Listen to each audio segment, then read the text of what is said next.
mengeksploitasi buruh kok. Anda membuat orang tidak punya masa depan. Masa rakyat sendiri diposisikan pada posisi yang nggak punya daya tawar untuk mereka bekerja. Kecuali kita nggak kerja. Kalau kita nggak kerja miskin wajar. Ini orang kerja miskin. Ya misalnya gini, lo masuk kerja, lo dapat gaji lo nggak cukup, oke?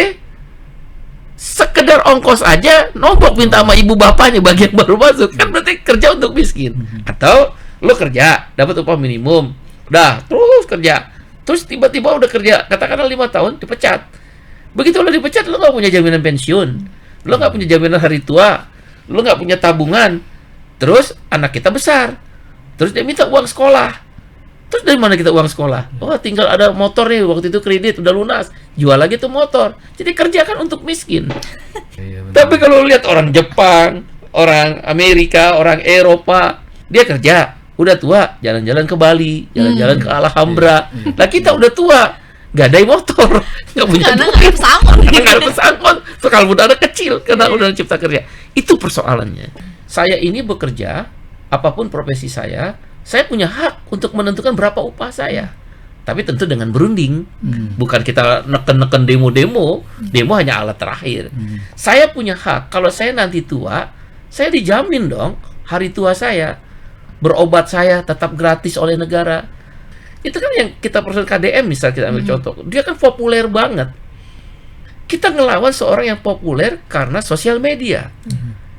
Bayangkan yang kita persoalkan tentang kebijakan upah, dia ngomongin tentang dia bagi-bagi uang kepada buruh-buruh di pabrik gitu yang lagi PHK. Padahal PHK-nya bukan dia butuhin uang, dia butuh pesangon, butuh kerja. Kita tuh butuh kerja, bukan lo seperti pengemis ngasih. Tapi dengan kota sosial media terkesan dialah pembela orang-orang kecil. Bukan itu, kita nggak butuh sinterklas. Yang kita butuh adalah sistem yang berpihak kepada rasa keadilan itu. Undang-Undang Cipta Kerja, siapa untung, siapa buntung? Jawaban atas pertanyaan tadi akan kita bahas di podcast Pol-Polan bersama Bapak Presiden kita, Bapak Said Iqbal. Saya Eko Priyono dan Desi Selviani akan memandu jalannya podcast ini. Apa kabar Pak Presiden? Alhamdulillah baik. Ini kenapa kita bilang presiden? Karena kita tuh? buruh gitu kan sebenarnya.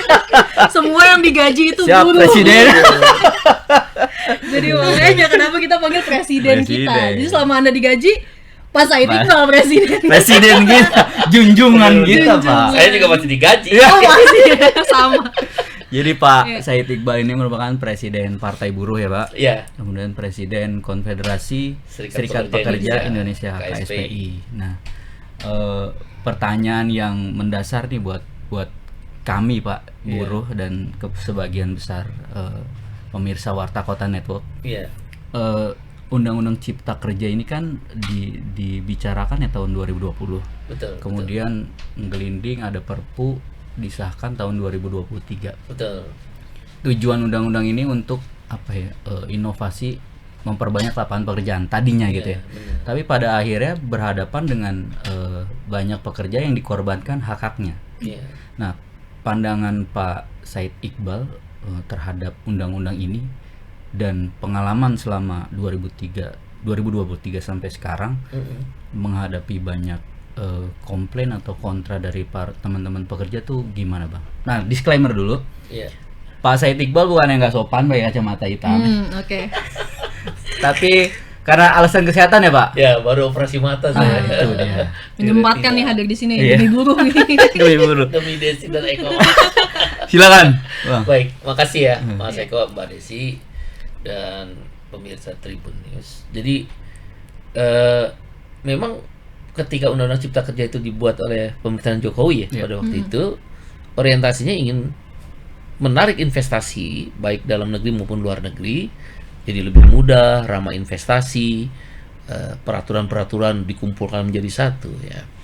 Pada titik itu kalau tujuannya adalah untuk mempermudah orang berinvestasi baik luar negeri maupun dalam negeri, kita sepakat ya. Dengan investasi kita bisa ningkatin pertumbuhan ekonomi, kita bisa ekonomi tumbuh, bisa menyerap lapangan pekerjaan, menurunkan angka kemiskinan dan menurunkan angka pengangguran. Tapi yang jadi masalah Dari 11 klaster, kan ada 11 klaster dia tuh. Iya. Di Undang-Undang Cipta Kerja, satu klaster yaitu klaster ketenaga kerjaan itu kan pasal selundupan yang saya dapat kabar pada waktu pembahasan di naskah akademiknya. Di situ teman-teman pengusaha yang bergabung di Kadin, Apindo membentuk satu satgas. Namanya Satgas Undang-Undang Cipta Kerja. Nah, dari namanya aja Undang-Undang Cipta Kerja, tapi satgasnya isinya pengusaha semua. Ya pasti beraroma. Iya. Pengusaha lah undang-undangnya. Iya. Aroma tuan trap. Iya, saya kebetulan ILO governing body, salah satu pengurus anggota Badan Perserikatan Bangsa-Bangsa PBB ya, yang berkantor di Jeneva 3 periode, baru tahun lalu selesai. Kalau kita mau bicara tentang persoalan yang terkait dengan perburuhan ya, labor itu selalu menempatkan 3 partit, tripartit. Iya. Unsur pemerintah, unsur pengusaha, dan unsur serikat buruh yang mewakili buruh. Di ILO juga begitu. Satu-satunya badan PBB yang ada tripartit itu ya ILO. Yang lain kan kayak UNICEF, WHO itu nggak ada tripartitnya. Nah, ketika harusnya memandang untuk perlunya Undang-Undang Cipta Kerja, pembahasan itu melibatkan semua dong satgasnya. Dari situ aja sudah kita tanda petik ya, mencium aroma busuk lah istilahnya. Lo hanya ingin mengambil kepentingan kelompok pemilik modal saja dan mengabaikan kepentingan para buruh atau pekerja atau karyawan atau sebutan apapun. Maka ya kita terasalah aroma di klaster ketenaga kerjaan downgrade semua terhadap kesejahteraan. Antara lain misal outsourcing boleh seumur hidup. Outsourcing itu dalam terminologi Badan Dunia, Badan PBB loh yang bilang ini, ILO, adalah modern slavery. Dia perbudakan. Perbudakan modern. Bagaimana Anda kerja, tapi Anda nggak punya jaminan sosial. Anda kerja, hari ini kerja, besok bisa dipecat.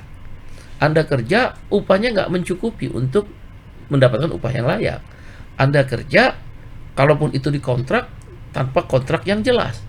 Anda kerja mau perusahaan A, tapi melalui agen di perusahaan B. Begitu Anda dipecat sebagai karyawan outsourcing, Anda meminta pesangon misal sebagai hak Anda, sebagai hak kita sebagai buruh, kata perusahaan A, ya kamu kan karyawan perusahaan B. Bagaimana menempatkan manusia hanya sebagai barang? Ya, trafficking, human trafficking, tapi bukan perdagangan manusia yang keluar itu yang TPPO, tapi dia di sini adalah dalam jenis pekerjaannya. Bagaimana karyawan dikontrak terus-menerus tanpa batas. Bagaimana upah pada waktu berlakunya Omnibus Law ini 10 tahun nggak naik sama sekali. Padahal inflasi naik terus antara 3-5%. Dalam masa Covid kita mengalami kesulitan pakai undang-undang itu. Jadi yang klaster ketenaga kerjaan ini yang menjadi sorotan terutama di kalangan buruh. Kira-kira demikian. Nah, kalau dari data Litbang Buruh sendiri, sejak Cipta Kerja ini disahkan, udah berapa ratus ribu buruh sih terkena dampak dari undang-undang itu, khususnya PHK ya. Karena kan kalau di Jakarta sendiri semenjak itu undang-undang diterbitkan kan bukan pekerja sektor buruh pabrikan aja yang kena, tapi juga sektor-sektor di perkantoran Jakarta gitu. Kalau di catatannya berapa sih buruh pekerja jadi kena dalam imbas? Litbangnya KSPI bersama Partai Buruh, ketika Undang-Undang Cipta Kerja itu diberlakukan, kan kita gugat pertama dulu nih tahun 2020. Yang menggugat itu Partai Buruh, KSPI dan KSPSI Andi Gani dan FSPMI. Dan di situ waktu itu dikatakan inkonstitusional bersyarat. Jadi ini barang undang-undang ini inkonstitusional, kata MK, Mahkamah Konstitusi. Tapi dia bersyarat. Kalau biasanya kan konstitusional, ini konstitusional tapi bersyarat. Kalau ini inkonstitusional, saya tahu itu MK nggak berani aja ngelawan presiden saat itu. Maka sebenarnya ini inkonstitusional, ini undang-undang produknya dari pusat pembuatan formilnya aja udah melanggar, nggak ada pembahasan dari hotel ke hotel, nggak pernah di DPR kan. Kalau Mbak Desi tahu kan, teman-teman media juga banyak yang ngerti. Kemudian malam-malam, diam-diam, Sabtu Minggu, kalau kita kan kita demo terus di mana mereka tinggal, pindah hotel, habis itu pindah hotel kalau di demo. Nah, karena inkonstitusional bersyarat itulah kata MK diberi waktu 2 tahun untuk diperbaiki. Tapi kan kemudian presiden kan mengambil jalan cepat, Perpu. Ya kan, peraturan perundangan pengganti undang-undang itu cepat sekali dan DPR kan bebek semua kan, Pak Turut, iya, nggak dibahas apa-apa, nggak. Ya, kalau bebek itu bebek semua kan. Waktu itu kan kita ngomongnya berarti bebek semua DPR pada Gimana saat empannya, itu. Bang? Iya, gimana empannya, gimana yang ngangon-ngangon itu kan, nggak menjalankan fungsi legislasi dan pengawasannya. Nah, akhirnya begitu cepat prosesnya dari undang-undang yang inkonstitusional bersyarat keluarkan Perpu, jalan lagi. Dan anehnya yang mereka kerjakan di DPR bersama pemerintah itu yang harusnya perintahnya adalah undang-undang cipta kerjanya yang diperbaiki, mereka enggak main dulu di undang-undang P3 peraturan pembuatan peraturan perundang-undangan. Karena kan dalam uji form yang diajukan oleh Partai Buruh dan Serikat Buruh, KSPI, KSPSI, Andi Gani dan SPMI itu kita mempersoalkan formalitasnya dilanggar, proses pembuatannya nggak sesuai peraturan perundang-undangan dan Undang-Undang 1945. Dia malah merubah Undang-Undang P3. Undang-Undang Cipta Kerja tidak dirubah. Begitu P3-nya udah menang, boleh Omnibus Law, langsung hidup nih Perpu. Ya kita lawan lagi kan. Akhirnya kita berjuang lagi, semua udah pada nyerah. Ya kita menggunakan strategi konsep lobby aksi. Ya. Kalau kampanye mereka menggunakan buzzer kan waktu itu pemerintah dan DPR bahwa ini ada menciptakan lapangan kerja, bahkan akan tercipta 10 juta lapangan kerja. 19 juta kemarin 19 kalah juta yang pas terbaru. Pilpres, Iya. ya. Sebelumnya Pak Jokowi 10 juta, Mas Gibran di bawah 19 pemerintahan 19 juta. Iya. Dengan undang cipta kerja. Tapi tinggal 18, Bang. Oh, tinggal 18. Karena 1 juta udah MBG. Iya benar. Karena kan sudah diumumkan. Iya, ini 1 juta udah MBG ya. Iya. Itu aja perlu 220 triliun. 220 triliun ya kan. Hmm. Maksudnya cuma 1 juta dan itu pun kualitas pekerjaannya kan informal. Iya. Pekerjaan informal itu adalah pekerjaan yang di bawah upah minimum, tidak punya hubungan kerja, kapan saja bisa keluar, bisa masuk, gigs workers lah, hampir sama dengan belajar dari itu dia Gojek dan Grab ya kan, Kemitraan, kemitraan jadi kan. Nah, kita kembali pada Undang Cipta Kerja itu, kita gugat lagi kan 2 tahun tuh. Panjang sekali gugatannya itu 2 tahun, konsep lobby aksi. Ya, karena kekuatan sosial media sih yang mempengaruhi juga masyarakat, akhirnya seolah-olah ini undang-undang akan tercipta lapangan kerja yang besar ya, kemudian diperkuat dengan agitasi dan propaganda dari pemerintah menggunakan kekuatan sosial media, bahkan kekuatan televisi juga, radio digunakan ya, seolah-olah Undang Cipta Kerja tidak ancaman, padahal itu kan ancaman buat para orang pencari kerja. Bayangkan kalau menggunakan Undang Cipta Kerja, Anda boleh masuk dalam satu pekerjaan, tapi Anda harus siap kapan saja dipecat. Yap. Tanpa pesangon. Bahkan di dalam peraturan turunannya, di peraturan pemerintah itu, pesangon yang tadinya adalah 1 kali aturan, maksudnya gini, 1 tahun masa kerja, 1 bulan upah, 2 tahun masa kerja, 2 bulan upah, paling banyak 8 tahun, itu 9 bulan upah. 8 tahun ke atas 9 bulan upah.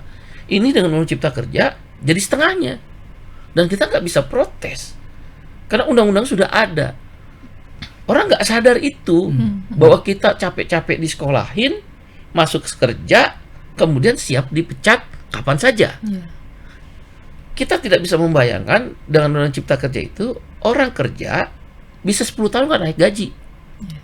Hanya nunggu keputusan pemerintah naik upah minimum. Berapa sih kemampuan upah minimum? Kan kita tahu sekali hanya tahun paling 100 ribuan. Iya. Ini susahnya minta ampun. minta susah sekali untuk mencari itu. Dan orang nggak memahami masa depannya tergadai. Sekelas lulusan sarjana saja itu digaji upah minimum sedikit lebih rendah dan sistem kerjanya outsourcing. Bahkan sekarang lebih parah, magang. Iya, Bang. Betul, negara hadir untuk mengakomodasi banyaknya pengangguran, terutama di kelas level sarjana, dibukalah program magang. Setelah 6 bulan magang mau kemana? Kalau lapangan kerjanya memang nggak ada. Karena kan yang dibutuhkan lapangan kerja. Nggak mungkin negara ngasih terus-terusan Nggak mungkin duit terus-terusan. anggaran. Dan itu juga cuma 100.000 orang ya kira-kira kalau nggak salah kan, untuk program pertama ini. Nah, Undang-Undang Cipta Kerja itu memberikan ruang yang luas, negara mengeksploitasi masyarakatnya, rakyatnya. Itu yang kita lawan. Itu yang kita nggak setuju. Bukan berarti kita menolak investasi masuk. Kan itu yang dikemukakan itu. Kalau nanti Undang-Undang Cipta Kerja nggak mau investasi masuk, investasi yang mana? Anda mengeksploitasi buruh kok. Anda membuat orang tidak punya masa depan. Masa rakyat sendiri diposisikan pada posisi yang nggak punya daya tawar untuk mereka bekerja. Kecuali kita nggak kerja. Kalau kita nggak kerja miskin wajar. Ini orang kerja miskin. Ya misalnya gini, lo masuk kerja, lo dapat gaji, gaji lo nggak cukup, oke? Sekedar ongkos aja, nombok minta sama ibu bapaknya bagi yang baru masuk, kan berarti kerja untuk miskin. Atau lo kerja, dapat upah minimum, udah terus kerja, terus tiba-tiba udah kerja, katakanlah 5 tahun, dipecat. Begitu lo dipecat, lo nggak punya jaminan pensiun, lo nggak punya jaminan hari tua, lo nggak punya tabungan. Terus anak kita besar, terus dia minta uang sekolah. Terus dari mana kita uang sekolah? Oh, tinggal ada motor nih, waktu itu kredit udah lunas, jual lagi tuh motor. Jadi kerja kan untuk miskin. Iya kan? Tapi kalau lihat orang Jepang, orang Amerika, orang Eropa, orang Amerika Latin, terutama orang-orang Brazil atau orang-orang di Eropa Skandinavia, dia kerja, udah tua, jalan-jalan ke Bali, jalan-jalan ke Alhambra. Nah kita udah tua, gadai motor, nggak punya Karena duit, nggak ada pesangon. karena nggak ada pesangon, soal muda kecil karena Undang-Undang Cipta Kerja. Itu persoalannya. Bang, bisa dibandingkan nggak? Tadi abang sebut negara-negara tuh. Iya. Kan abang sebagai tokoh nih pernah meraih penghargaan internasional nih.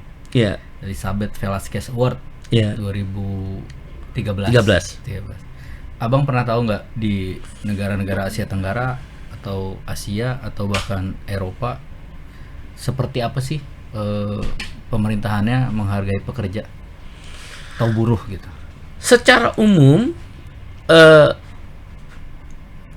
negara-negara Eropa misal atau sebagian Amerika Latin, Amerika tentu, dan sebagian Asia seperti Jepang, Korea Selatan sebagai negara-negara industri, penghargaan terhadap buruh terapresiasi secara ekonomi dan secara politik. Secara politik karena buruh di situ banyak dan density union itu di satu negara itu tingkat partisipasi menjadi anggota serikat buruh. Misal katakan di Eropa itu 40%. Jadi kalau 40% mogok misal ya lumpuh udah ekonomi. lumpuh, iya. Total berhenti. Kayak Perancis, TGV, serikat buruhnya misal kereta api mogok, lumpuh Perancis. Paris sudah kota mati itu. Atau katakan AFL-CIO di Amerika, atau katakan Kongres Serikat Buruh di Inggris, atau Australian Confederation Trade Union, Trabalhadores di Australia, Trabalhadores CUT di mana di Brazil ya. Karena dia density unionnya besar, maka mereka punya daya tawarnya kuat sekali. 40% tuh orang yang berserikat. Kalau kita di Skandinavia misal di Finlandia, Swedia, Denmark itu bahkan bisa 67%. 67% buruh masyarakat rakyatnya buruh. Ya dia penentu, ya kan? Sampai gitu kan serikatnya jadi kuat. Nah, karena mereka sadar bahwa ini negara demokrasi, maka jalannya adalah dipilih jalan parlemen. Masuk ke dalam parlemen. Maka kita nggak kaget kalau serikat buruh di negara-negara yang saya sebutkan tadi density unionnya, anggota serikat buruhnya tinggi, membentuk partai buruh. Labour Party di Inggris misal, Labour Party atau Labour Partinya di mana di Australia, atau Partidos dos Trabalhadoresnya di Brazil, atau Partai Sosial Demokrat di Jerman, di Skandinavia ya, atau Partai Demokrat di Amerika, atau Partai DJP di Jepang ya, atau Partai Pekerja di mana di Korea Selatan. Sehingga ketika mereka bertarung tentang kesejahteraan yang terkait dengan undang-undang itu mudah. Karena sudah ada partainya. Ya, teralianisasi dengan partainya. Persoalan upah, mereka bikin undang-undang upah. Persoalan jaminan sosial, jaminan hari tua, jaminan pensiun, jaminan kesehatan, mereka bikin melalui parlemennya itu. Secara politik mereka kuat. Nah, secara ekonomi, karena serikat buruhnya kuat, anggotanya besar, daya tawarnya kepada selain politik di parlemen, karena kadang-kadang partai buruhnya nakal juga. Misal contoh tiba-tiba mereka menang partai buruh, tapi mau menurunkan manfaat pensiun seperti Jerman Barat waktu itu, Schröder misalnya, Perdana Menteri Jerman Barat, dilawan sama serikat buruhnya. Lu kok turunin manfaat? Lu udah kita pilih, udah kita bantuin. Bahkan di Finlandia itu partai buruh itu dibantu uangnya oleh serikat buruh karena iurannya kan kuat serikat buruh itu.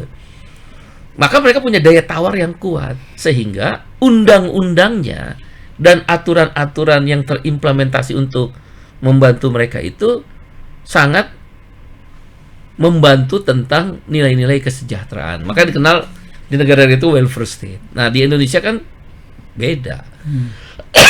Pertama, density unionnya rendah, cuma 7%.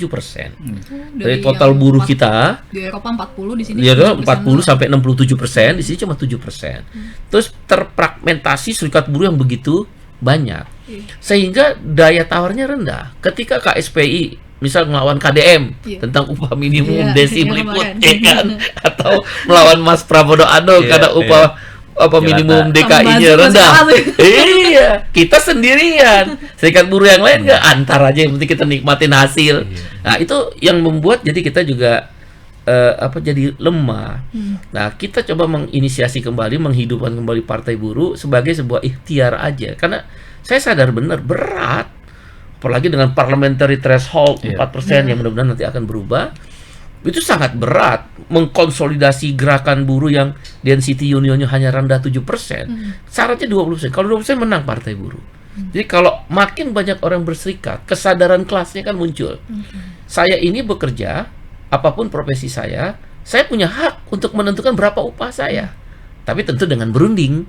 Bukan kita neken-neken demo hanya alat terakhir. Saya punya hak, kalau saya nanti tua, saya dijamin dong hari tua saya, berobat saya tetap gratis oleh negara.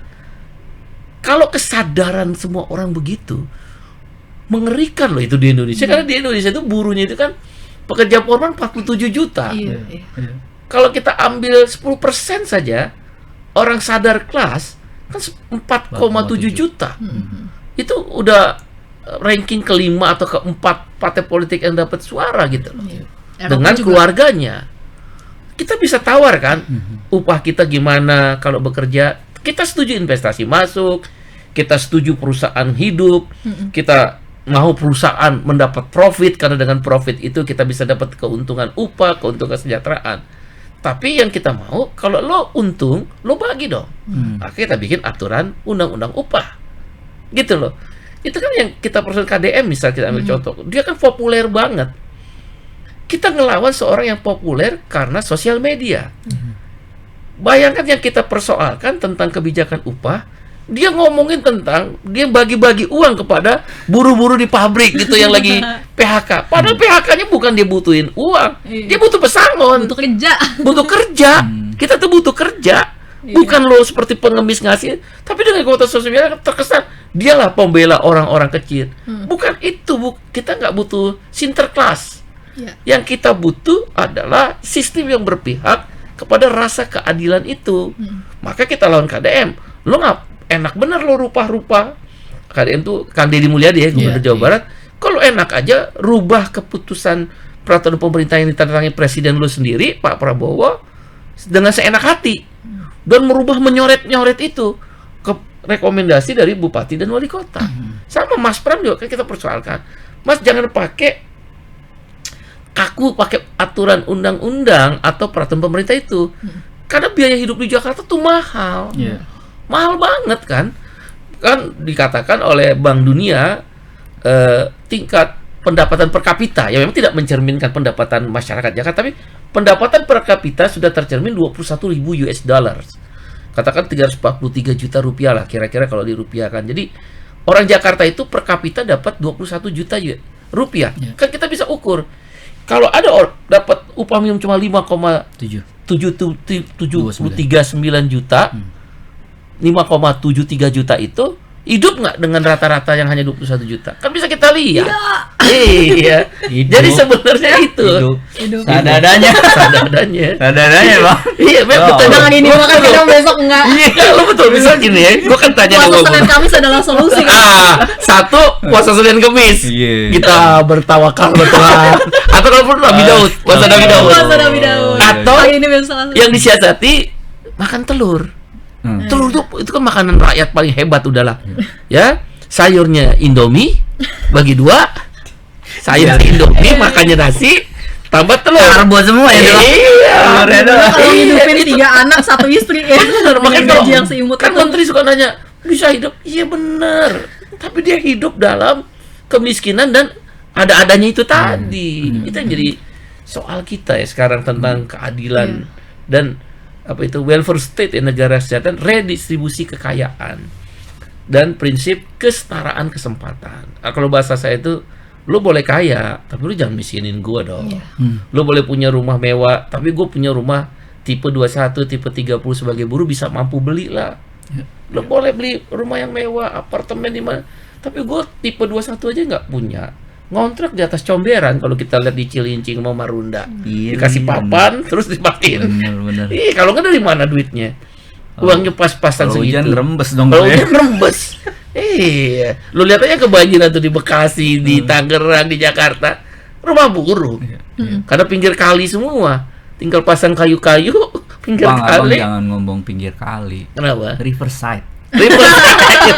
Jadi Venice ya. Riverside. Jadi Kayak di Venice. Venice. Venice ya. Cuman kena DBD aja Iya, sih. iya. Sebenarnya itu tentang rasa keadilan. Iya, Ya. Makanya gue nggak peduli orang bilang tukang demo kayak mau tukang mogok. Gue hanya satu, kesetaraan kesempatan, redistribusi kekayaan. Nah, kalau dipikir-pikir dulu zaman ayah saya buruh masih bisa tuh beli rumah. Sekarang udah sulit Masih. banget nih. Sampai tahun-tahun inilah deh, sampai tahun-tahun 90 deh. Iya. Ya kita boleh bilang Orde Baru tidak bagus. Iya. Tapi konsep Perumnas membuat setiap rakyat punya rumah. Iya. Sekarang 3 juta rumah mau dibangun boro-boro. Sekarang dia pakai misalnya maaf ya. Saya nggak setuju itu Meikarta. Gue tahu pengen ngidupin lagi yang punya Meikarta kan Lipo. Iya. Begitu dibangun rumah susun, rumah mewahnya juga tumbuh. Iya. Dia kan udah katanya hutangnya udah kelilit banget, udah nggak bisa bangun itu. Dihidupin seolah-olah supaya rumah susun ini buat kalangan buruh atau kalangan MBR. Tapi nggak kebeli juga tuh bang. Iya, Gaji mana? yang seimut ini. 175 lo mana yang kebeli sih? Nggak kebeli juga bang. Iya. Apalagi ini saya sendiri gimana yang bapak-bapak punya istri, punya anak 3 udah. Pasti udah kontrak petak udah paling Iya. solusi. Iya, dia subsidinya kan pakai FPLP. Iya. FPLP itu subsidi di bunga bank. Yang diuntungin siapa? Ya bank. Ya bank senang lah disubsidi. Pasti untung. Dia keluarin uang, ada jaminannya dari pemerintah. Subsidi ke orang kaya. Itu yang selalu jadi persoalan di kita itu. Berarti Saya nggak tahu Pak Prabowo punya pikiran apa tentang program perumahan yang sekarang itu. Berarti 3 tahun ini Omnibus Law sendiri belum menciptakan lapangan pekerjaan apapun ya bang? Yang Kalau ada dari pemecatan dan pemecatan. PHK. Nah, tadi pertanyaan Desi saya belum jawab. Saya ambil yang terdekat aja ya, data dari Litbangnya Partai Buruh dan KSPI dari sekitar bulan Junian atau Mei 2025 sampai sekarang tuh udah hampir 100.000. Cara ngelihatnya gampang, cek aja ke yang ngambil jaminan hari tua JHT di Jam Sostek. Rame mulu tuh bang Ya sekarang. pastilah, datanya ke kantor Jam Sostek. Tapi kayaknya nggak bisa cair full ya bang ya? JHT itu untuk tapi mayoritas- kalau ngikutin peraturan yang lama bisa diambil 100%. Oh, oke. Tapi kalau ngelihat ada peraturan baru yang mereka keluarkan, apa undang-undang P2SK apa saya lupa itu, ada istilahnya dana utama dan dana cadangan. Iya. Yang boleh diambil dana utama. Kita ngambil tabungan kita, masa kagak boleh? Itu dia, Aneh Bang. bener. Itu bener. Itu yang dikumpulkan dikutip dari pendapatan kita selama bekerja kan padahal. Udah super aneh lah. Ya, ya Udah sih. lo tahu ngambil uang buruh, ngambil uang rakyat. Udah lo pakai buat bangun ini, bangun itu kan dipakai juga. Kan masuk ke apa mereka LQ apa saham-saham LQ yang blue chip itu. Kan itu uang kita juga, uang buruh JHT kita. Terus kita mau ambil nggak bisa. Pesangon pas-pasan. Nah, itu yang yang seharusnya mulai diperbaiki oleh pemerintah. Nah, hampir 100.000 orang yang ter-PHK. 1 tahun ini ya, 8 bulan ini Ya ya? kira-kira ya sekitar 8 bulan lah ya, sampai bulan ini. Maaf. Nah, kalau datanya Kemenaker kan sekitar 80 ribuan. Saya maaf. 80 ribuan. Kenapa beda? Kalau data Kemenaker itu data yang sekunder. Kalau pengusaha tutup kan nggak mungkin dia tuh kasih tahu 1.000 karyawan saya dilaporkan Iya. PHK, nggak mungkin. Nggak. Karena dia akan tanya pesangonnya gimana, limbah B3-nya gimana, limbah-limbah beracunnya gimana. Maka biasanya dikurang-kurangin. Itulah yang sampai ke Kemenaker. Atau bahkan sama sekali perusahaan nggak mau lapor. Udah pecat-pecat aja, kan banyak banget itu. Saya tanya Sritek, padahal Pak Presiden Prabowo sendiri udah janji. Kemana mereka? Jangankan THR yang dijanji mau dibayar, kan kita bantuin di posko oranye Partai Buruh. Maaf. Bahkan mereka sampai hari ini pesangonnya aja nggak dibayar. Itu Sritek yang Presiden langsung perintahkan bayar, bahkan pekerjaan Nggak digubris ya? nggak digubris. Gimana ya nggak kedetek? Iya, makanya Kemenaker datanya hanya berdasarkan laporan dari Dinas Tenaga Kerja. Nah, Undang-Undang Cipta Kerja kan nggak bisa menjawab penyerapan Benar. tenaga kerja. Maaf. Bang, kalau pertanyaannya nih agak kompleks nih. Kalau yang kehilangan pekerjaan banyak, tapi yang masih bekerja juga ada. Tapi dengan gaji yang tadi tuh lucu nih, saya baca datanya Kota Bekasi paling gede ya 5,9. Lebih besar dari Jakarta- DKI. Lebih besar Bang. Bekasi, Karawang, Depok lebih besar semua dari Jakarta. Tapi ada juga mereka yang belum memiliki kesadaran atau nggak punya pilihan nih Bang. Gue harus tetap kerja. Kalau nggak kerja nanti orang di rumah gimana? Tapi kan di satu sisi mereka harus punya kesadaran. Ya lu digaji segitu, nggak bisa dong, harus kompak. Nah ini situasi gini gimana ya Bang menyadarkan kita punya kesadaran bareng-bareng gitu Bang? Sebenarnya anak-anak Gen Z dan milenial mah udah sadar tuh. Mereka kan main gadget, ya kan main ini, semua informasi mereka dapetin. Apalagi kalau mereka bandingkan dengan misal kerja di Bangkok, kerja di Iya. Kuala Lumpur, kerja di Singapura apalagi, Freelance yang kan? online itu. Iya, mereka paham itu. Cuma mereka kan nggak berdaya. Masuk dalam sebuah sistem di mana yang kita sebut rezim upah minimum. Dan tingkat pekerjaan atau ketersediaan lapangan kerja itu sempit banget. Katakan lo lulusan UI, lulusan ITB, lulusan IPB, atau lo anak Gen Z lulusan D3 yang sangat cerdas. Tapi lo masuk ke dalam sistem kerja di mana upah udah tentuin segini. Jaminan sosial lo segini. Mau kerja atau enggak? Mau kerja atau Iya, enggak? itu. Kalau lo nggak mau, masih banyak yang lain. Iya. Nah, itu satu soal. Yang kedua, di sini makanya tadi peran Serikat Buruh dan kami dari Partai Buruh, dari KSPI, dari Serikat Buruh akan menggunakan kekuatan sosial media, memberi empowerment, kesadaran kolektif. Minimal ngedumel dulu di X ya Bang. Ya, tapi dengan ngedumel itu kan kita jadi tahu, ini orang bisa kita ajak, gitu loh. Karena kalau dia ngedumel, dia peduli. Yang kita susah kan yang diam, Des. Iya benar. Pasrah aja. Iya, pasrah. Dia ngopi, udah jelas ngopi di Starbucks 50.000, 60.000. Wah, Tapi dia diam, padahal dia tahu kantong dia tinggal 60.000. Sisa ceban tuh Bang. Jadi bahkan kan mendingan warung-warung kopi menjamur kan, Iya. tinggal wifi gitu kan. Yang ini yang berbahaya, ledakan sosial akan terjadi di kelompok yang kejadian 28 Agustus. Oke. Kami Partai Buruh KSPI aksi damai. Iya benar. Begitu aksi damai selesai, siapa yang ribut? Gojek. Iya. Itulah gejolak ledakan gejolak sosial, kesenjangan sosial. Kita ekonomi tumbuh sekitar katakan 5%. rata-rata 5%-an, ya 5,01, 5,12, bahkan sekarang 5,32 rencananya. Tapi pernah diukur nggak Gini Index? Iya, Gini benar. Index itu pendapatan tertinggi dan Gini pendapatan rasionya. terendah. Gini rasio. Kita nggak pernah mengumumkan itu. Bank Dunia ngumumin kita udah di 0,42.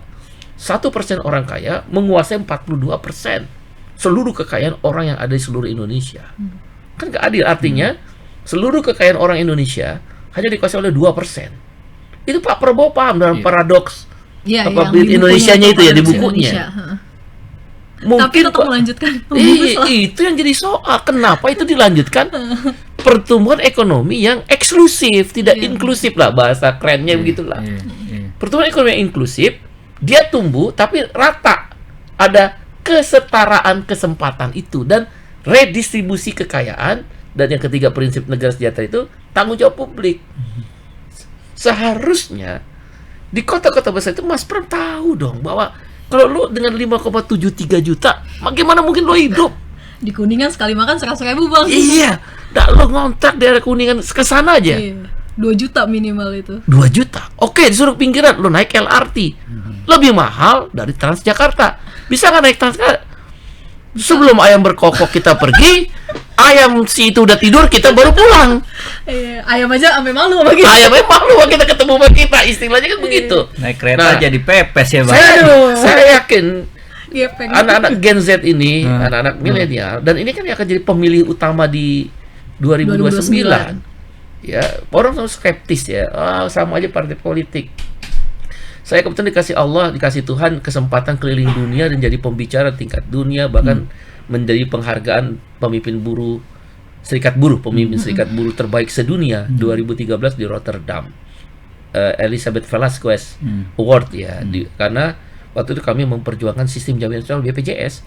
Kalau nggak ada kami, bahasa sok-sokannya lah, nggak ada kami nggak ada BPJS, nggak ada.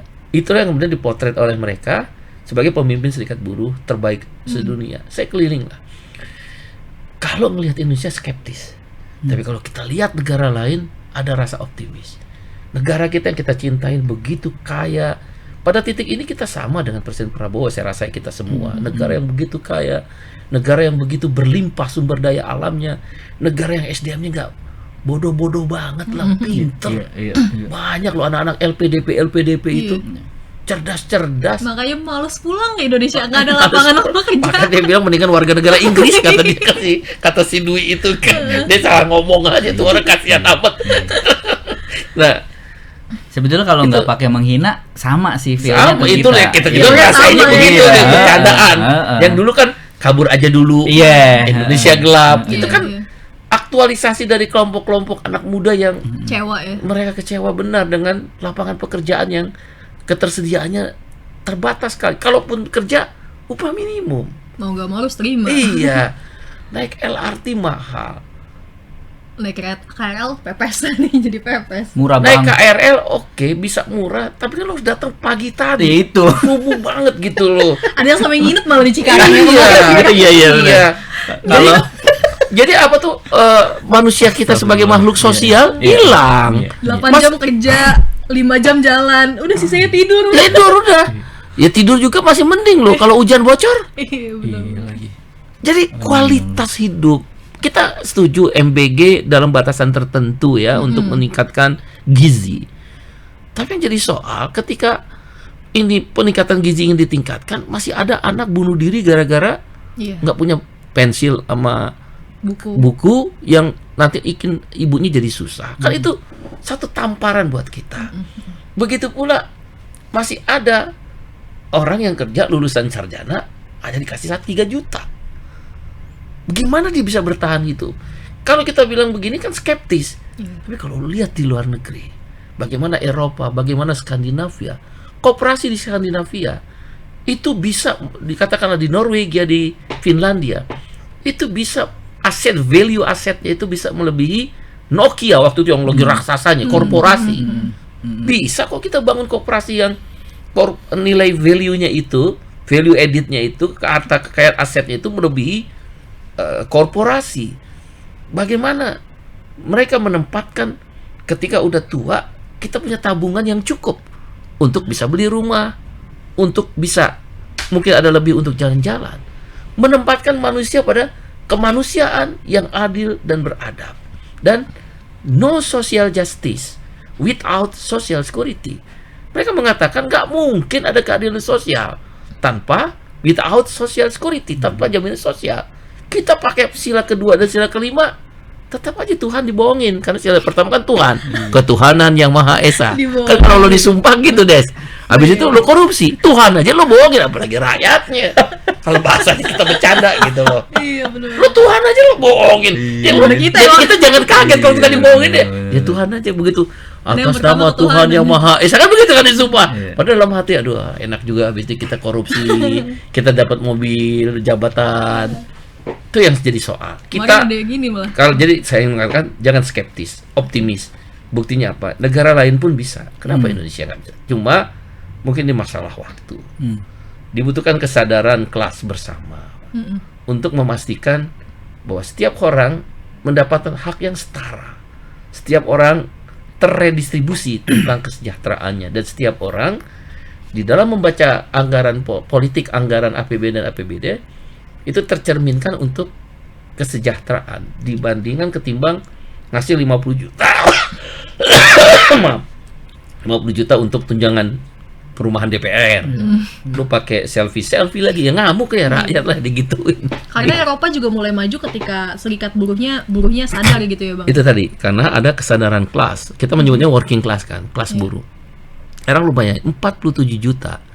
Kalau 10 juta menyatakan kami ingin ini, tapi lo harus bikin partai politik. Karena hanya dengan politik itulah lo bisa masuk parlemen. Karena di parlemen lah lo bisa ubah regulasi.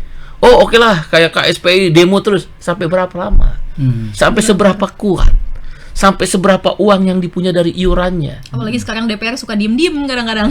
Diam-diam menyelesaikan satu Mengesahkan produk undang-undang. undang-undang, KUHP, KUHAP. Kita hanya bisa mengeluh. Padahal kalau kesadaran kelas secara ekonomi diiringi kesadaran kelas secara politik dengan ideologi Pancasila yang cukuplah sila kedua dan kelima itu, kita bisa berbuat banyak. Tapi soalnya ini tentang kesadaran. Mau apa enggak ya? Mau apa enggak? Bang, sambil nunggu kesadaran itu tumbuh, terus pemerintah mikir gitu, jalan yang ditempuh Partai Buruh nih kan terdekat gampang ya, maksudnya beraudiensi dengan presiden atau wakil presiden yang menjanjikan kurang 18 juta nih sekarang. Lapangan kerja. Iya bang. Dicatat tuh ya Pak. Enak loh. Sampai di dalam kubur masih lo catat kayak berapa kurang. Ya, orang kritis akan dipanggil ke Iya, istana. iya. Orang kritis akan dipanggil ke istana. Gimana, Bang? Dipanggil dia ke istana habis ini. Apa maksudnya? Ke sana nggak? 18 juta? Ke situ bang. Ya udah kita ke yang menjanjikan itulah gitu bang. Ya, bagi Partai Buruh gini, kita setuju untuk menciptakan lapangan kerja kan ekonomi tumbuh dulu. Nggak Iya. mungkin Oh, ekonomi oke. nggak tumbuh, economic growth itu nggak tumbuh, kemudian ada lapangan, itu nggak mungkin secara teori dasar Iya. ekonominya. Oke, oleh karena itu kita setuju mengejar pertumbuhan ekonomi. Itu setuju. Pada titik itu Serikat Buruh, Partai Buruh setuju. Nah, yang jadi soal kualitas pertumbuhan ekonominya gimana? Nah, maka masuk tadi Des yang lu bilang Gini rasio. Iya. Ada terjadi pemerataan nggak kan? Berarti kalau Gini rasio itu berarti pemerataan. Dia kan redistribusi kekayaan dalam konsep negara kesejahteraan itu. Bagaimana konsep tentang apa itu redistribusi kekayaan yang kita ukur dari Gini rasio? Nah, bagi Partai Buruh dan Serikat Buruh KSPI setidak-tidaknya dan bersama serikat-serikat buruh yang lain ya, kita ada 79 serikat buruh dan organisasi kerakyatan termasuk Serikat Petani Indonesia. Bayangan saya tuh pro ke Skandinavia terus terang. Saya banyak belajar di Skandinavia, Norwegia, Finlandia, Denmark, Swedia ya kayak begitu. Yang dimaksud untuk kualitas pertumbuhan ekonomi hanya jaminan sosial.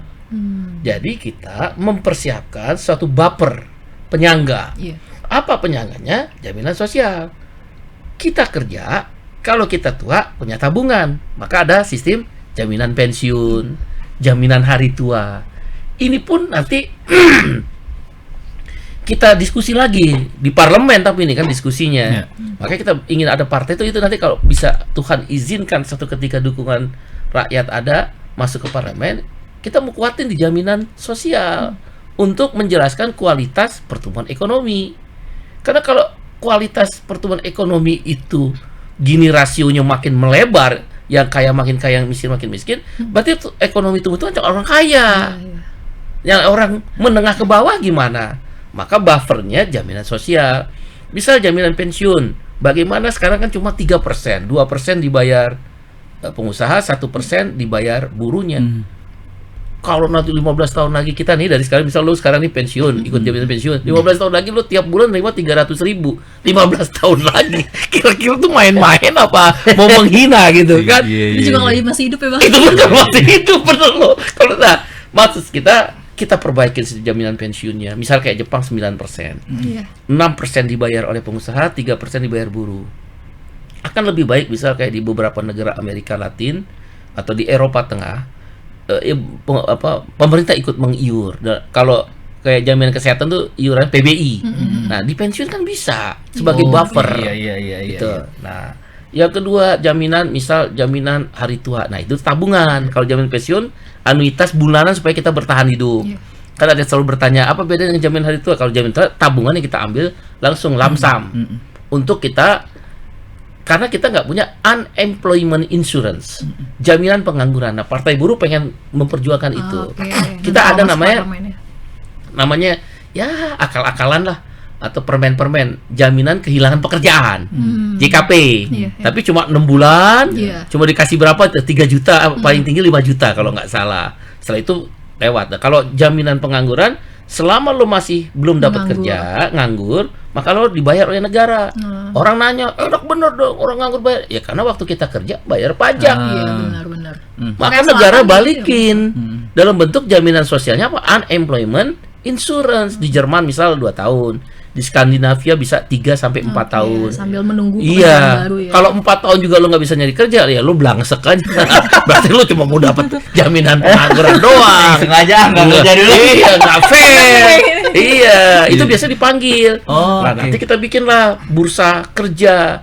Bursa kerja itu yang upskilling, reskilling. Nah, kalau di kita kan pakai ruang guru. Yang kaya sih ruang guru. Yang blangsek kita yang pengangguran dulu kan. Pakai itu yang cipta kerja itu. Iya, pelatihan. Ruang guru yang kaya-kaya. Nah, misal jaminan sosial yang lain, jaminan perumahan. Kan tadi saya bilang, lo boleh kaya, tapi kita jangan miskin dong. Lo bisa beli apartemen mewah, lo bisa beli rumah mewah, lo bisa punya rumah di luar negeri.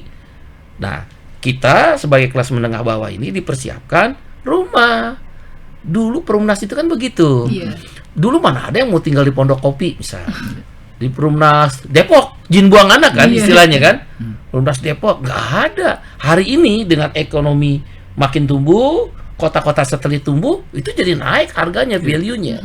Nah, harusnya negara kita minta itu, nyiapin anggaran. Bukan kayak sekarang. Iya, korporasi. Katakan Agung Sedayu, misal yang saya baca di media ya, Agung Sedayu menyerahkan 60 hektar. Iya, lo ngambil pik berapa ribu hektar. Itu kan nggak fair yang kayak begitu. Selalu ada timbal balik karena kapitalisasi modal kan begitu. Yang kita mau kan negara hadir, kan kita Pancasila. Minimal adil lah ya Bang. Iya, adil, kemanusiaan yang adil dan beradab gitu. Itu cita-cita kita. Bisa nggak? Bisa. Gue sih Karena negara yakin lainnya banget. bisa ya Bang. Negara lain bisa, dan gue udah keliling. Gue dapat penghargaan itu bukan yang mudah. Elizabeth Velasquez Award itu nggak mudah. Itu mereka potret bener apa sumbangsinya. Nah, kalau saya cita-cita itu tentang sistem jaminan sosial. Waktu itu BPJS memang. Nah, bagaimana kita memastikan jaminan pendidikan? Sekarang kan baru wajib belajar 12 tahun. Partai Buruh bercita-cita sampai dengan 15 tahun. Kuliah supaya minimal D3, betul kuliah. Gitu loh. Nah, kalau yang nggak mau kuliah, kan ada juga anak-anak yang nggak mau kuliah, maka dia upscaling dan reskilling melalui BLK. BLK kita upgrade tingkat politeknik. Kebiasaan orang Indonesia kan senang dengan ijazah-ijazah. Kalau lu cuma masuk BLK, lu cuma BLK. Tapi begitu lu lulus BLK, kita nyatakan setingkat politeknik punya ijazah. Gitu loh. Jadi itu yang ingin dikejar oleh Serikat Buruh dan Partai Buruh itu. Itu yang cita-cita kita, agar pertumbuhan ekonomi untuk menciptakan lapangan kerja itu berkeadilan tadi, dan angka gini indeks makin mengecil. Tetap ada orang kaya, nggak bisa dihindari itu, kecuali kita negara komunis. Komunis aja jahat kok, buktinya Cina yang kayanya kayak Vietnam, kayanya itu luar biasa. Kita ingin ada keseimbangan antara orang menengah atas, dan Kita punya ini 3.000 triliun. Katanya Danantara bisa punya aset ya, bukan uang cash, 14.000 triliun. Ya, pertanyaannya, bisa nggak menciptakan dengan pertumbuhan ekonomi dengan yang dimiliki angka-angka tersebut, dia terredistribusi merata. Itu yang jadi soal. Oke, ada program MBG, ada program sekolah rakyat, ada program apalagi koperasi desa. Pertanyaannya, berapa lama? Apakah semasa kepemimpinan Pak Prabowo koperasi desa akan terbangun semua secara merata? Terus apakah uang yang berputar itu akan kembali ke sana, ke desa-desa? Ini kan banyak dikeluhkan, belum apa-apa dana desa udah dipotong, sehingga program-program desa yang lain tidak bisa. Judulnya koperasi desa, impornya pick up dari India. Masuk akal nggak itu sih?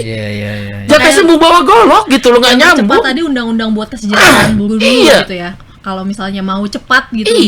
Harusnya begitu. Jadi pencipta lapangan kerja juga jangan hanya tercipta lapangan kerja. Ekonomi yang tumbuh juga tidak hanya ekonomi yang tumbuh, tapi benar-benar terredistribusi dengan menurunnya Gini rasio. Nah ini kemarin nih Prabowo lagi nih ketemu Donald Trump kan itu tanda tangan tentang untuk menurunkan tarif impor, tapi kan tapi akhirnya barang-barang dari Amerika masuk ke Indonesia 0% nih Bang. Nah kalau Abang sendiri untuk buruh sendiri gimana nih? Ya kalau untuk serikat buruh, partai buruh pasti menolak. Coba aja cek di seluruh dunia, ada nggak yang pemerintahannya partai buruh mau tanda tangan? Australia, Anthony Albanese nggak mau. Keir Starmer, Inggris, itu partai buruh nggak mau. Macron walaupun dia bukan partai buruh, dia dulu partai sosialis. Partai buruhnya Perancis nggak mau, karena mereka sadar ini kekuasaan kapitalisasi yang ingin dibutuhkan oleh Donald Trump. Dia naikin tarif, dia ingin manggil kembali kan perusahaan-perusahaan Amerika balik ke Amerika. Karena kalau nggak balik, gue kenain tarif masuk Amerika. Lo misalnya operasi di Cina, lo operasi di Indonesia, pabrik-pabrik Amerika atau pabrik-pabrik negara Eropa, ya gue kenain tarif, kata Trump. Mau nggak gue nggak kenain tarif? Maka gue bikin lo balik ke Amerika. Nah Indonesia merasa mungkin karena dihormatin, tim ekonominya kacau, dan tim ekonominya kapitalis semua. Kan kita lihat siapa Pak Airlangga, siapa Pak Rosan Roslani, siapa tim ekonomi yang berada di belakang mereka. Saya nggak cerita Presiden Prabowo-nya kan, nggak ikut perundingan awalnya. Kejebak kan, satu kali tanda tangan 19%, satu hari, besok Mahkamah Agung bilang 10%. Habis nggak lo? Kata Amerika, yang 0% jangan lo rubah ya, kita udah agreement. Bilang apa lo? Oke, 19% kada ada tarif dari Mahkamah Agung kan harus dikembalikan pada 10% tarifnya. Kena prank berarti Indonesia Bang. Kena prank, das rugi. Jadi 15 Bang. Hah? Jadi 15%. Oh jadi 15% ya akhirnya. Oke, 15%. Kita 19. Oke, 19 turun ya 15% kata Trump. Pasti kan pikir Trump gitu. Tapi yang 0% untuk masuknya Amerika nggak boleh lo rubah. Kan ini nggak ada hubungannya dengan keputusan Mahkamah Agung. Ya boncos lah. Itu kayak tadi gue bilang ya. Oke nih, impor mobil 105.000 mobil pick up dari India. Betul, katakanlah 50% lebih murah atau 60% lebih murah. Tapi ada penyerapan tenaga kerja nggak? Kan nggak ada. Yang diuntungkan orang India. Otomotif kita nggak berkembang. Kalau ini dikasih, katakan lebih mahal. Tapi ada penyerapan tenaga kerja, efeknya. Multiplier efek, ekonominya muter. Ekonomi jadi tumbuh. Cuma mental rente. Komisi kan? Kan kalau impor pasti komisi. Saya nggak nuduh siapa-siapa. Cuma selalu mental kalau komisi. Biasanya komisi. Nah, kembali pada tadi pertanyaan yang agreement dengan Donald Trump itu merugikan Indonesia. Kalau pandangan KSPI dan Partai Buruh cabut. Tapi harus ngomong baik-baik. Donald Trump belum tahu kan? Belok sen kanan, dia belok ke kiri. Hanya supir bajai yang mengetahui Donald Trump mau ngapain. Benar. Supir bajai aja tuh yang tahu. Berat memang. Di Amerika sendiri serikat buruhnya kan demo terus sama Donald Trump. Rakyatnya di beberapa negara termasuk kebijakan ICE itu kan yang imigrasi pada semua menolak. Dia juga tidak disukai. Nah, kenapa Indonesia jadi menjadi suka dengan Donald Trump? Oke, katanya mau menjaga nyusul lagi ke sana. Padahal yang untung mereka. Dia katanya untuk keseimbangan dengan Cina. Ya, Xi Jinping juga kan nggak biasa-biasa aja. Nggak terganggu dengan itu. Politik diplomasi tingkat tingginya kurang canggih. Saya nggak mengatakan ya. Presiden Prabowo-nya ya, Yang tapi di belakang-belakang timnya, ini. iya, tim ekonominya, menteri luar negerinya mungkin, tim diplomasinya, itu yang nggak sampai Dino Fatih Jalal kan ngomong, Iya. termasuk masuk di BOP itu kan bunuh diri tuh. Iya. Indonesia itu pendukung Palestina merdeka, bukan damai. Makanya kan semua penjajahan di atas muka bumi harus dihapuskan, bukan membuat perdamaian. Nggak ada. Itu udah sedikit berbeda dengan isi konstitusi pembukaan Undang-Undang Dasar 1945. Banyak hal yang dirugikan dengan perjanjian Trump masuk BOP, jangan-jangan dia jebakan. Lo masuk BOP, ntar gue turunin tarif plus 19, kan akhirnya orang menduga seperti itu, barternya. Ini udah kejebak masuk BOP bayar 17 triliun, 19% sekarang padahal tanpa diminta udah diturunin Di oleh hari yang Mahkamah sama Agung. lagi putusan MOE di hari yang sama pas Iya, Prabowo boleh. tanda tangan. Banget Itu kan ya. ada tentang gue kan orang internasional, Bang. Iya, iya. Des. Kalau anak internasional, lu diam dulu. Iya benar, nunggu Udah tahu lu wait and see ya. iya, negara udah tahu lu orang Indonesia yang memang masuk kategori middle income country. Nggak dihitung lah, tapi judulnya aja hebat, middle income country. Tapi lo secara geopolitik dan geostrategi dihitung. Saya di Serikat Buruh tuh begitu. Saya diam aja dulu. Ini begini. Baru ketika ada kesempatan di mana kepentingan nasional bisa terkorelasi dengan masuk di situ, Iya. dihitung orang. Sering banget saya itu. Sering banget kayak gitu. Waktu misal saya panel di ILO dengan Menteri Keuangan Jerman, Menteri Tenaga Kerja Amerika, Menteri Tenaga Brazil, dan saya sebagai Serikat Buruh di Indonesia, dalam debat kita untuk membuat semacam code of conduct bisnis di Indonesia, saya diam, saya dengerin dulu, main di terakhir. Jangan lu seolah Salah main di langkah juga awal. dibidak-bidak. Iya. Itu diplomasi internasional deh. Kok? Jadi Iya. tak bisa bahwa kita kuat. Enggak. Erdogan itu yang paling hebat. Dia setuju di sini tapi dia nggak setuju di sini. Itu bidaknya. Maka Erdogan dihitung terus. Nah, sebenarnya Pak Prabowo udah dihitung banget. Pak Prabowo tuh dihitung banget, saya tahu tuh, diplomasi internasional. Tetapi ketika udah masuk dalam jebakan strategi Amerika, sudut pandang kita rakyat ya, kan kita nggak tahu apa yang dipikir oleh Pak Prabowo, kejebak. Kasus trading ini kejebak. Bukan Ketakutan nanti terjadi PHK besar-besaran, kan ditakut-takutin Iya, gitu. Akan terjadi PHK besar-besaran di industri tekstil. Padahal mereka sebenarnya kan pelobi-pelobi Amerika. Mereka ini kan orang-orang yang dibesarkan oleh Amerika. Ya jelas lah dia akan pro kepada kepentingan Amerika. Tapi nanti dibalut kepentingan nasional. Pandangan kita begitu. Boleh jadi salah, ya kita bisa berdebat. Oke, Pak Presiden, kita sudah di ujung nih Pak Presiden. Terima kasih banyak sudah hadir. Semoga Sama-sama. perjuangannya ya membuahkan hasil baik ya. Iya. Karena bagaimanapun kita buruh ya perlu sadar bahwa kita semua punya hak untuk sejahtera ya Pak. Hak untuk sejahtera, hak untuk menentukan, yang ini yang paling penting. Ya. Hak untuk menentukan nasib kita sendiri. Ini melalui kesempatan ini kalau teman-teman Gen Z dan milenial nonton, kamu bisa menentukan kesempatan tentang kamu mau apa. Ya. Maka secara politik, secara ekonomi, secara sosial, tumbuhkan kesadaran itu. Karena kalau kita nggak peduli, kalau kata Erdogan, kalau orang-orang baik tidak mau ikut dalam satu proses politik, maka tunggulah orang jahat berkuasa. Naik harga BBM, politik. Naik harga rumah, politik. Politik tidak semuanya jahat kalau kita bisa tempatkan dalam kesadaran bersama. Oleh karena itu saya tentukan nasib dirimu sendiri dengan untuk membangun kesadaran kelas. Kira-kira begitu. Siap. Terima kasih banyak Bang. Sudah Thank you. hadir. Semoga Oke, Mas Eko, Mbak Desi. Parlemen nanti 2029. Doakan aja. Ya. Yang penting parliamentary threshold turun. Seluruh dunia nggak ada itu parliamentary threshold. Iya, kalau sekarang Partai Buruh 972.000, kita cuma 4 bulan loh. 4 bulan ya mungkin terakhir 4 bulan. 4 bulan kita harus kerja. Dan saya nggak ngerti apa-apa. Ini bukan saya bukan aktivis mahasiswa, saya bukan orang terkenal, saya bukan punya uang. Tiba-tiba memimpin satu partai yang gerakan kan menuju kepada boleh dikatakan parlemen kan tersistematik gitu. 4 bulan dapat hampir 1 juta suara udah lumayan. Nah, kalau 2% aja itu sekitar 2,5 juta suara. Kami hanya butuh 1,5 juta suara dari masyarakat yang ada sekarang ini, dan kita berharap sosial media itu, kita akan mainkan sosial media, kesadaran kelas bahwa kita bisa menentukan nasib kita sendiri tentang upah kita, tentang jaminan pensiun kita, tentang hubungan kerja kita, tentang outsourcing yang nggak boleh diberlakukan semena-mena atau karyawan kontrak, tentang kita mau punya rumah, tentang kita kalau berobat itu bisa punya anggaran yang cukup dibayar oleh negara, tentang cita-cita kita untuk hidup baik dan sejahtera. Kira-kira begitu. Baik, Bang Said Iqbal, terima kasih banyak. Ya, demikian pemirsa Warta Kota Network, obrolan kita bersama Pak Presiden KSPI, Presiden Partai Buruh juga, Pak Said Iqbal.